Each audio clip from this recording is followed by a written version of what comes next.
Okay, mga kaibigan, dumating na nga pala yung ating two-way radio, itong ating ICOM. ICOM na ang model niya IC-T10. Okay? VHF, UHF dual band transceiver. Made in Japan. Ito yung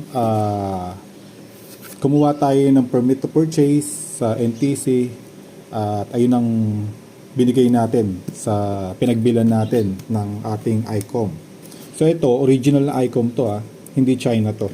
Ang alam ko wala pang nilalabas na na clone ng ICOM T10. Yan ang model na yan kasi medyo may presyo. So ulitin ko, ito nakalisensya sa akin to kaya wala tayong problema. Made in Japan. So yan yun. Okay. Tara, buksan na natin.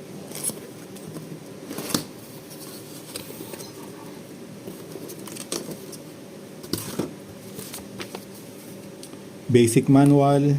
Okay, yan. Kita nyo naman. So, yan. Hindi ko na iisa-isahin yan. Ito. Serial number. So, ito yung pinaka unit.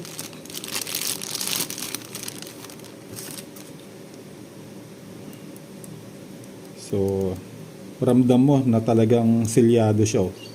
Nakasealed siya kasi ito pwede mong ibabad sa tubig, hindi naman ibabad pero mabasa ng tubig pwede. Yan.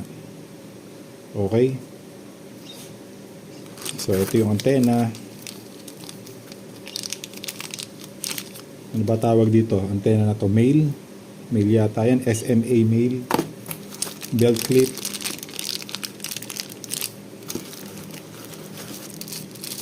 Itong ating battery. So ang battery niya BP Bravo Papa 280. So ito yung mga battery. Ito yung battery ng ICOM T10. Ang alam ko parehas siya ng ICOM 88. Ayun. Ito ano ba to? Ay, mga adapter. Okay.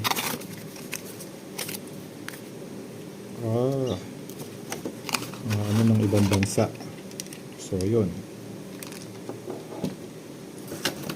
So, ano ba yung gagamitin natin? Ito lang. Ito lang. Kailangan natin dyan. Ito, di rin natin magagamit yan. So, ito yung battery. So, yun yung battery. Ito yung charger. ICOM Bravo Charlie -213. Okay? Yan.